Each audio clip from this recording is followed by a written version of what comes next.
আসসালামু আলাইকুম।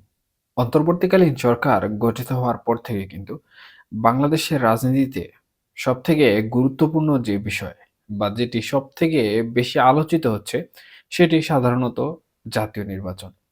এবং আওয়ামী লীগের পতন হওয়ার পরে এই জাতীয় নির্বাচন কতটা নিরপেক্ষ হবে বা অন্তর্বর্তীকালীন সরকার এই জাতীয় নির্বাচন কতটুকু সুষ্ঠুভাবে গণতান্ত্রিক প্রক্রিয়ায় দিতে পারবে, এই বিষয়টি নিয়েও কিন্তু নানা ধরনের আলোচনা চলছে।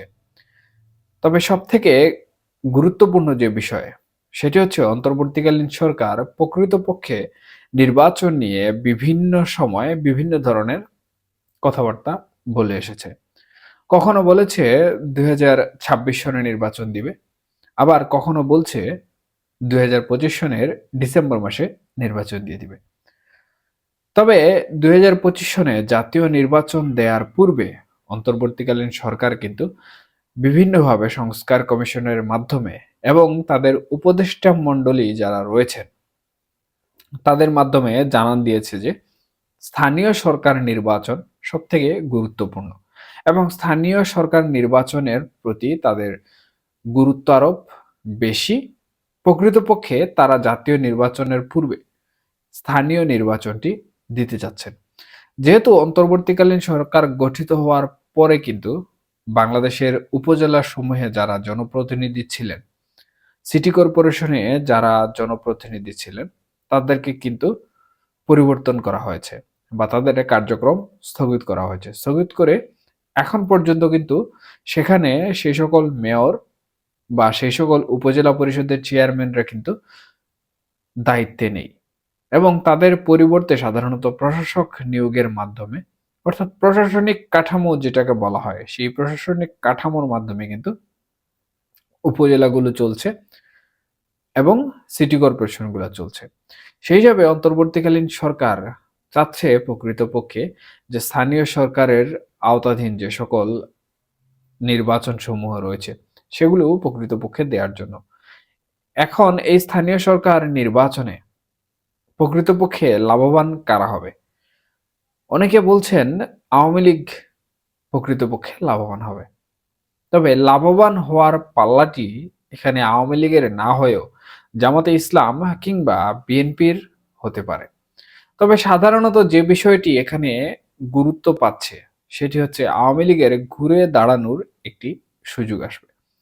সাধারণত আমরা বর্তমানে দেখতে পাচ্ছি যে পতনের পর থেকে, অর্থাৎ ৫ই আগস্ট ২০২৪-এর পর থেকে কিন্তু আওয়ামী লীগ তাদের রাজনৈতিক কর্মকাণ্ডে এখন পর্যন্ত দাঁড়াতে পারেনি এবং রাজনীতি নিয়ে এই যে দাঁড়াতে না পারা বা তাদের দাঁড়ানোর চেষ্টা, মাঠ পর্যায়ে ফিরে আসার চেষ্টা কিন্তু বাংলাদেশে বহুল আলোচিত একটি বিষয়। আওয়ামী লীগ পন্থীরা যারা আওয়ামী লীগের রাজনীতির সাথে জড়িত, তারা বিভিন্নভাবে চাচ্ছেন যে আওয়ামী লীগ রাজনীতিতে ফিরে আসুক এবং এর জন্য যতটুকু করা লাগে তারা করতে প্রস্তুত। অপরদিকে এন্টি আওয়ামী লীগ যারা রয়েছেন, সাধারণত আওয়ামী লীগকে যারা পছন্দ করছেন না বর্তমান সময়ে, এর মধ্যে বৈষম্য বিরোধী ছাত্র আন্দোলন রয়েছেন, আমাদের অন্তর্বর্তীকালীন সরকারও রয়েছে এবং বাংলাদেশের অন্যান্য বিরোধী দল যারা করেন তারাও কিন্তু রয়েছেন। তারা প্রকৃতপক্ষে চাচ্ছেন যেন আওয়ামী লীগ কোনোভাবে মাঠ রাজনীতিতে ফিরে না আসে। কারণ হচ্ছে বাংলাদেশের সর্ববৃহৎ একটি রাজনৈতিক দল হচ্ছে আওয়ামী লীগ এবং আওয়ামী লীগের জনপ্রিয়তাও কিন্তু বেশি। যদিও বর্তমান সময়ে মানুষ প্রকাশ্যে আওয়ামী লীগ করছে বা আওয়ামী লীগকে সমর্থন করছে, এই বিষয়টি কিন্তু আমরা ভালোভাবে দেখতে পাই না বা শুনতে পাই না কিংবা কেউ প্রচার করতে চায় না।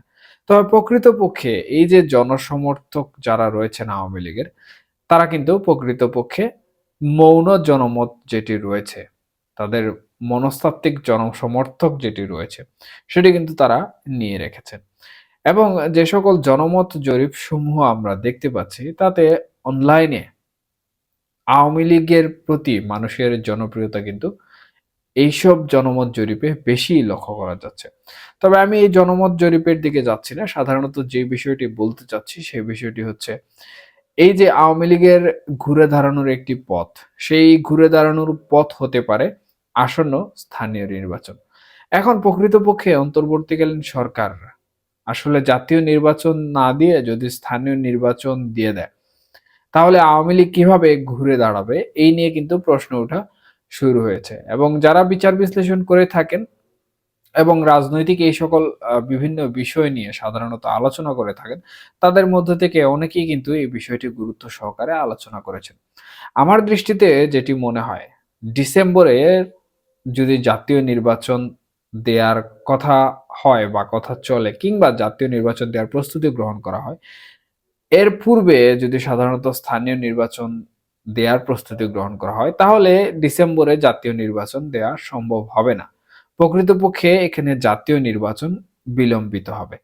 সেক্ষেত্রে স্থানীয় নির্বাচন যদি পূর্বে অনুষ্ঠিত হয়, তাহলে এই যে সময়, এই দীর্ঘ সময়ের মধ্যে কিন্তু প্রত্যেকটি এলাকায় আওয়ামী লীগের যারা জনপ্রিয় ব্যক্তিবর্গ রয়েছেন অথবা আওয়ামী লীগের তৃণমূল নেতাকর্মী যারা রয়েছেন, তাদের মধ্যে অবশ্যই এমন কিছু মানুষ রয়েছেন যারা কিন্তু দলের নিবেদিত প্রাণ, এবং তাদের জনপ্রিয়তা কিন্তু সেই এলাকায় বেশি। কারণ স্থানীয় পর্যায়ে সাধারণত যদি আমরা কেন্দ্র নিয়ে চিন্তা করি, ঢাকা ভিত্তিক চিন্তা করি, তাহলে সেটি কিন্তু কখনো সম্ভব হবে না। স্থানীয় নির্বাচনগুলোতে স্থানীয় যাদের আধিপত্য বেশি রয়েছে, আধিপত্য না থাকলেও স্থানীয় কিছু মানুষের জনপ্রিয়তা থাকে, কিছু মানুষের পরিচিতি থাকে, যেগুলো সাধারণত রাজনীতির ঊর্ধ্বে থাকে, যেগুলো সাধারণত দলমত নির্বিশেষে হয়ে থাকে। এবং এই যে দলমত নির্বিশেষে যে জনসমর্থন বা মানুষের ভালোবাসা, মানুষের পছন্দের ব্যক্তি, সেই পছন্দের ব্যক্তিটি আওয়ামী লীগের রাজনীতির সাথে যদি জড়িত থাকে, তাহলে সে নির্বাচনে আওয়ামী লীগের ব্যানারে যদি নাও যায়, সে কিন্তু স্বতন্ত্র পর্যায়ে নির্বাচনে যেতে পারবে। অথবা সে অন্য কোনো একটি পন্থা অবলম্বন করে, সাধারণত স্বতন্ত্রই আমি ধরে নিলাম, সে স্বতন্ত্র প্রার্থী হয়ে যদি নির্বাচনে অংশগ্রহণ করে এবং তার যদি রাজনৈতিক যে ইমেজ রয়েছে সেটি যদি পরিচিত থাকে, এবং আওয়ামী লীগের যে সকল দোষী আওয়ামী লীগ দোষী, সেই সকল দোষের সাথে যদি জড়িত না থাকে, তাহলে সে কিন্তু তার জনপ্রিয়তা নিয়ে এই যে স্থানীয় নির্বাচনের জনপ্রতিনিধি, সেটি কিন্তু সে হয়ে যাবে। আর ওই এলাকায় যদি ওই ব্যক্তি জনপ্রতিনিধি হিসাবে নির্বাচিত হয়ে যায়, তাহলে তার পক্ষে কিন্তু ওখানে আওয়ামী লীগের যে রাজনীতি রয়েছে সেই রাজনীতি পুনর্গঠন করা সম্ভব। তবে আমরা যে বিষয়টি লক্ষ্য করছি, সাধারণত বিভিন্ন ধরনের অপারেশন চালানো হচ্ছে, বিভিন্ন ধরনের সরকারি কর্মকাণ্ড বর্তমানে চলছে, যার প্রেক্ষিতে বিভিন্নভাবে কিন্তু আওয়ামী লীগ নেতাকর্মীদের তৃণমূল পর্যায় থেকে গ্রেফতার করা হচ্ছে। তবে এখানে যেটি উল্লেখ করা হচ্ছে সেটি হচ্ছে, এরা প্রকৃতপক্ষে নাশকতাকারী বা এরা বিভিন্ন ধরনের ডেভিল কর্মকাণ্ডের সাথে জড়িত। তবে এটি কিন্তু কোনোভাবে বাদ দেয়া যাবে না যে আওয়ামী লীগ ছোট রাজনৈতিক দল, কিংবা আওয়ামী লীগের এরকম মানুষ নেই দলের মধ্যে যারা সাধারণত খুবই ভালো, এবং তাদের এই ভালো গুণাবলীর জন্য বা এই বৈশিষ্ট্যগুলোর জন্য তার এলাকায়, তার নিজ এলাকায় তার জনপ্রিয়তা নেই। বরঞ্চ আওয়ামী লীগ সর্ববৃহৎ একটি রাজনৈতিক দল, এবং সারা দেশব্যাপী কিন্তু আওয়ামী লীগের নেতাকর্মী ছড়িয়ে ছিটিয়ে রয়েছেন। এবং এমনও নেতাকর্মী রয়েছেন, আমি পূর্বেই বলেছি, যাদের ইমেজ প্রকৃতপক্ষে ক্লিন, এবং তাদের এলাকায় তাদেরকে মানুষ ভালোবাসে। এবং সেই সকল মানুষ যদি এই দীর্ঘ যে সময় রয়েছে, অর্থাৎ স্থানীয় নির্বাচন বা জাতীয় নির্বাচনের মধ্যবর্তী সময় এখন থেকে শুরু করে, এই সময়টাতে কিন্তু বাংলাদেশের পরিস্থিতি প্রকৃতপক্ষে যে এরকম থাকবে যে যেখানেই আওয়ামী লীগের একজন জনপ্রিয় ব্যক্তি পাওয়া হবে, সেখানেই তাকে ধরে ফেলা হবে বা কোর্ট কাচারির মধ্যে ফেলে দেওয়া হবে, এরকম সময় কিন্তু থাকবে না, বা এরকম সিচুয়েশনের কিন্তু পরিবর্তন হয়ে যাবে। আর এরকম সিচুয়েশনের পরিবর্তন যদি হয়, তাহলে সেই সকল মানুষগুলো সাধারণত আওয়ামী লীগের ব্যানারে নির্বাচন না করলেও যদি স্বতন্ত্র পর্যায়ে নির্বাচন করেন, তাহলে কিন্তু জনপ্রিয়তা নিয়ে জয়লাভ করবেন। আর তাদের জয়লাভ করা মানে প্রকৃতপক্ষে কিন্তু আওয়ামী লীগের রাজনীতির জন্য লাভজনক একটি অধ্যায়।